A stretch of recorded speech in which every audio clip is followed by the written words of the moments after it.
Fala, investidor, tudo bom com você? Hoje eu vou analisar as ações do Banco do Brasil, bebezão da massa. Então, se você quer saber se ainda vale a pena investir no Banco do Brasil, vem comigo no vídeo até o final, pois eu vou analisar aqui o resultado atualizado do banco e deixar a minha opinião sobre a empresa. Antes de entrar nesse conteúdo, só vou te pedir para deixar a likezeira, para dar uma força aqui para o investidor raiz, para a gente continuar crescendo. Agora, sem mais delongas, vamos lá para a análise. Bom, estou gravando esse vídeo no dia 14 de novembro, o mercado abriu agora há pouco, a cotação ainda não atualizou. No ano, o bebezão está acumulando uma queda de 5% e nos últimos 12 meses, uma alta de 3,1%. Então, tá meio que de lado, né? O banco não saiu muito do lugar. Deixa aqui nos comentários, você está comprado em Banco do Brasil? Qual é o seu preço médio aí no banco? Deixa aí nos comentários que eu tô de olho. O Banco do Brasil dispensa comentários, né? Um dos grandes bancos aqui do Brasil, código de negociação BBAS3, ele tem um free float de 49,5% das ações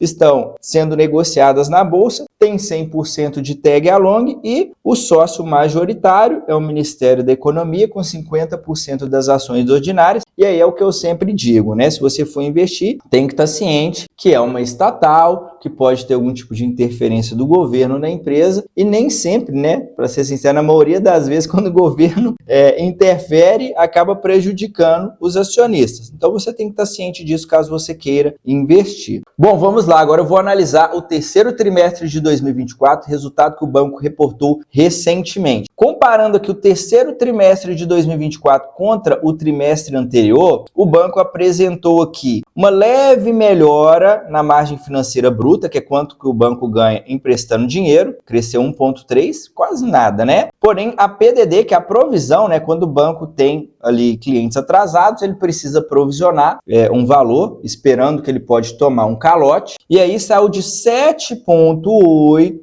tá, para 10 bilhões de provisão, um crescimento de 29%. Isso aqui não é bom, tá? Isso aqui me chama bastante atenção negativamente, é um aumento muito robusto. Isso fez com que a margem financeira líquida diminuísse, ou seja, mesmo o banco emprestando mais dinheiro, quando ele teve que descontar as provisões que ele fez, as despesas, pensando nos calotes, ele teve uma queda aqui, olha só, de 11%, saindo de 17,7 bilhões para 15,7 bilhões, é uma queda considerável. O resultado de prestação de serviço deu uma melhorada, repara que cresceu 2,8%, despesas administrativas aumentou um pouquinho, isso aqui é bom, não teve tanto aumento. E chegando aqui no resultado antes dos tributos sobre o lucro, teve uma queda de 14%, tá? Saindo de 14,1 bilhões para 12,1. E o lucro líquido ficou de lado, né? De 8,9 para 8,9. O que ajudou aqui foi questão de impostos, né? Se não fosse os impostos, o resultado antes dos impostos, olha só, caiu 14%.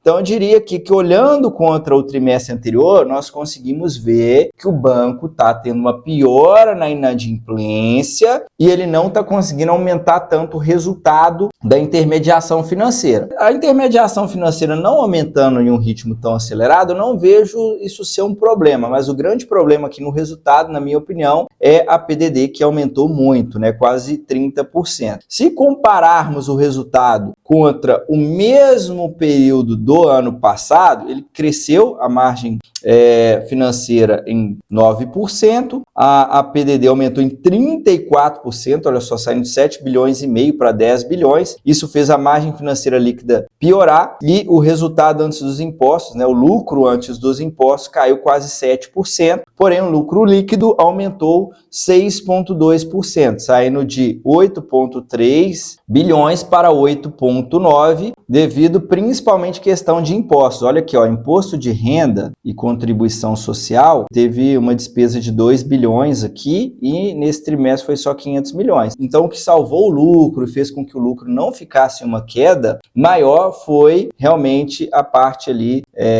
de impostos, tá? Então na minha visão, o resultado não foi dos melhores, tá? Já estava acompanhando esse aumento da inadimplência, vem subindo essa inadimplência, é algo que nós precisamos acompanhar, mas também não tem como falar que tá ruim, né? Falar que tá ruim. Um banco que tá dando aí 29 bilhões de lucro só nesses 9 meses do ano de 2024, não tem como falar que tá ruim, tá? Então, é isso, né? Piorou, mas tá bom. Falando aqui da qualidade do crédito, que é o grande problema, a inadimplência ela vem aumentando, ó, terceiro trimestre de 2023, para o quarto trimestre, trimestre a trimestre vem aumentando. No primeiro trimestre de 2024 conseguiu reduzir um pouco, depois voltou a subir e agora está a inadimplência máxima. Inclusive eles até mudaram o gráfico aqui, que eles faziam um comparativo contra a média do mercado. Agora a inadimplência do banco está um pouco acima da média do mercado. Não é uma inadimplência estourada, tá? Não é algo que você precisa ficar desesperado. Nossa, o banco vai quebrar, a inadimplência está gigantesca. Não, nada disso. Mas sim, é um aumento considerável e veio principalmente da carteira de agro, tá? O agronegócio que gerou muito resultado para o banco nos últimos anos, a carteira cresceu muito e uma hora ou outra pode haver esse problema de inadimplência, né? Quando a carteira de crédito cresce em um ritmo muito acelerado, é normal também que uma hora ou outra possa ter um problema na inadimplência, mas até então, não vou falar, nossa, precisa desesperar, a inadimplência está muito alta, não, está equilibrada essa inadimplência, porém, é claro que é sempre importante estarmos acompanhando, beleza? Bom, agora eu vou falar dos principais indicadores do Banco do Brasil. Sempre digo que não existe regra fixa com base em nenhum indicador, mas aqui eu sempre passo um parâmetro para ficar mais fácil para você entender a minha análise. Antes de abrir esses indicadores, eu tenho uma ótima notícia para você que quer acelerar os resultados da sua carteira de investimentos. Nesse mês de novembro, eu resolvi fazer uma campanha de Black Friday durante todo o mês.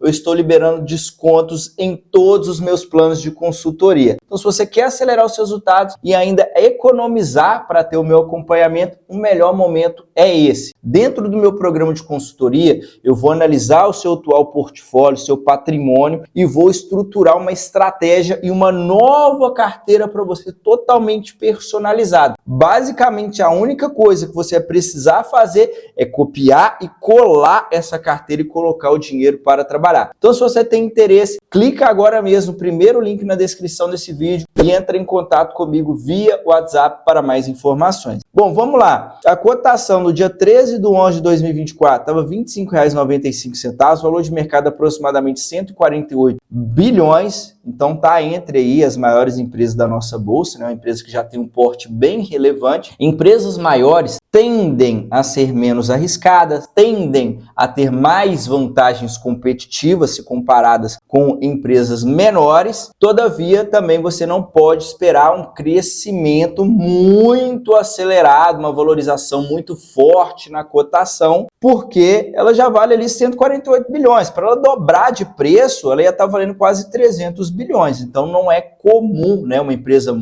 grande com esse porte, ela, por exemplo, dobrar de preço em um período curto de tempo. Em um ano, ela ir lá e dobrar de preço, tá? Então, você tem que estar ciente disso. Dividend yield de 9,7% é um ótimo dividendo. Geralmente, quando eu vou investir pensando em dividendos, eu gosto de 6% ou mais. Então, 9,7% está bem interessante esse dividend yield. O ROI de 20% é um excelente ROI, tá? O ROI é um indicador muito importante de você analisar quando vai escolher empresas do setor bancário. Por quê? Porque ele mede o retorno. Quanto de lucro aquela empresa dá frente ao patrimônio que ela tem. Quando estamos falando de banco, o patrimônio, o grosso do patrimônio é dinheiro. Então, quando o banco tem uma rentabilidade alta, isso mostra que ele está sendo eficiente na hora de emprestar dinheiro e, ao mesmo tempo, no controle das suas despesas. Então, é um indicador bem interessante de analisarmos. 20% está entre os melhores ROIs aqui da nossa bolsa. PVP de 0,84 é um outro indicador bem interessante de analisarmos no setor bancário. Por quê? Porque é um comparativo do preço frente ao patrimônio líquido. Quando esse indicador está abaixo de 1, quer dizer que na bolsa o banco está valendo menos do que vale o patrimônio. Hoje ele está valendo a 84% de todo o seu patrimônio. Então isso mostra que o banco tem um desconto frente ao patrimônio e, novamente, lembrando, patrimônio de banco, o grosso é dinheiro. Indicador de preço, que é o PL. Outro indicador de preço interessante é o PL, que é o preço sobre lucro. O banco está negociando negociando aí 4,2 vezes o lucro dos últimos 12 meses. Olhando para esse indicador, para mim as ações estão bem atrativas, tá? Eu considero um múltiplo de preço até 15 vezes nem caro, nem barato. As empresas do setor bancário, os grandes bancos, geralmente eles costumam ser baratos mesmo. Por quê? Porque a gente não tem uma expectativa tão grande de crescimento nos lucros. Isso faz com que eles sejam mais atrativos, mas mesmo assim, o Banco do Brasil ele é muito mais barato que seus pares, tá? Os outros bancos estão negociando ali algo próximo de 8, 9, 10 vezes lucro. Então aqui é praticamente metade do múltiplo de preço. Claro, tem um risco a mais por ser estatal, mas eu vejo ainda assim muito barato essa cotação aqui próxima de R$26, beleza? Falando do histórico de lucros e proventos, repara que são 10 anos que o banco vem apresentando lucro, pagando dividendos. As barras em azul representam lucro, as barras em verde representam os proventos pagos, que é o dividendo e juros sobre capital próprio. Repara que, além da empresa apresentar lucro com consistência, esse lucro é crescente, né? Ficou uma seta bem feia aqui, mas o que importa é o lucro, ele vem em uma crescente, ele tem um histórico com uma tendência de alta nos lucros, o dividendo também vem aumentando, né? O banco, inclusive, aumentou um pouco esse payout, agora está em 45%. Não dá para você esperar 50%, tá? Você ficar esperando, ano que vem vai aumentar para 50%. Eles já informaram que é provável que o banco mantenha esse payout em 45%. E o interessante é, mesmo ele distribuindo menos da metade do lucro, ele está conseguindo pagar aí quase 10% em dividendo, o que indica, né, que está muito barato. Olhando o histórico de cotações, será que o Banco do Brasil foi uma boa a longo prazo? Pô, lá em 2001, 47 centavos. Né? Se pegar hoje ali na casa dos 26, quem comprou e segurou realmente ganhou muito dinheiro aqui investindo no banco. Mas é o que eu sempre costumo dizer, né? Não é uma linha reta para cima. Eu gosto até de dar esse exemplo. Olha só, de 2008, ó, esse histórico aqui está mais ou menos 2007, 2008. 2016 foi a época ali da Dilma, né? Que estava tudo muito ruim. O Brasil tava um filme de terror, a economia do Brasil. Repara aqui que são praticamente quase que 10 anos, né? Dá quase 10 anos, mais ou menos 8 anos, 9 anos, com a cotação sem sair do lugar. Então tem que ter paciência, né? Tem que saber o que você está fazendo e acompanhar para você saber se vale a pena você manter, se é hora de vender. Imagina você ficou esse tempo todo aqui acumulando ações do Banco do Brasil a R$5 e agora ele está 25 pagando R$2 de dividendo por ano. Imagina, o cara estourou de ganhar dinheiro, né? Praticamente fez a sua aposentadoria aqui. Então você tem que entender, né, que renda variável não é uma linha reta para cima, né? E você tem que ter paciência e constância nos seus investimentos. Vale ressaltar que esse retorno aqui ele já está ajustado pelos dividendos, desdobramentos, bonificações, etc. Isso aqui é o retorno total que o banco apresentou no período que eu estou mostrando. Bom, falando aqui sobre o guidance do Banco do Brasil, repara que ele vem cumprindo o que prometeu, né? Ele divulgou aqui, ó, carteira de crédito, um crescimento de 8 a 12, está apresentando 11,2 até então, pessoa física de 6 a 10, 7,9, empresa, o agro de 11 a 15 está crescendo 13,7 e tal. Enfim, tá seguindo, né?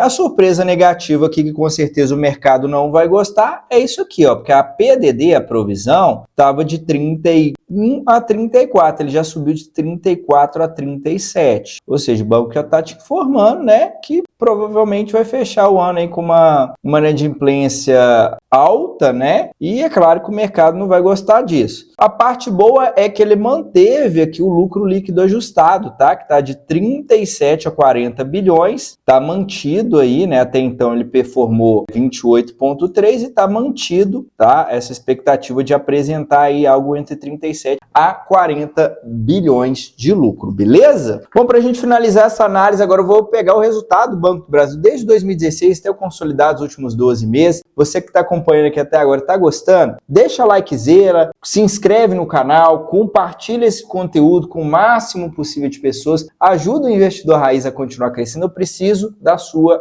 ajuda, valeu? Então vamos lá. Bom, produto bancário, resultado que o banco tem ali com intermediação financeira e prestação de serviço, tá? Repara que vem crescendo praticamente todos os anos. O lucro líquido, o único ano que não cresceu foi 2020, que foi um ano que ele teve que aumentar bastante a sua PDD, porque teve pandemia, né? Ficou muita incerteza, o banco foi conservador e aumentou a sua PDD. E aí, né, a PDD depois ajustou e voltou a subir. Por quê? Porque a carteira de crédito do banco também cresceu muito nos últimos anos. Repara que o lucro líquido está batendo recorde, as receitas estão batendo recorde, o ROI do banco está muito bom e a PDD, né, apesar de ter subido muito, é o ponto negativo, sem dúvida alguma. Olha só, a PDD está batendo recorde, 36 bilhões, essa é a PDD ampliada, tá? Mas ainda está sobre um patamar ali frente à carteira, está 103%, não é algo muito estourado não, né? Estourado eu considero ali 200% para cima, uma PDD considerável frente ao lucro líquido, tá? Então qual é a minha opinião aqui sobre o banco? De fato, o resultado não veio bom. Eu já estava observando isso nos últimos trimestres, pois o resultado de intermediação financeira não vem crescendo tanto, né? Deu uma desacelerada, porém a provisão, a PDD, ela continua aumentando em um ritmo acelerado. Então não dá para falar, nossa, foi um ótimo resultado, porque o lucro operacional antes dos impostos teria diminuído, mas ainda assim é o que eu comentei, né? Não dá para achar ruim, né? O banco está com lucro batendo recorde, é 35 bilhões de lucro. Então, apesar da PDD, que é algo que a gente precisa continuar acompanhando, na minha visão, o banco continua excelente, com rentabilidade muito boa,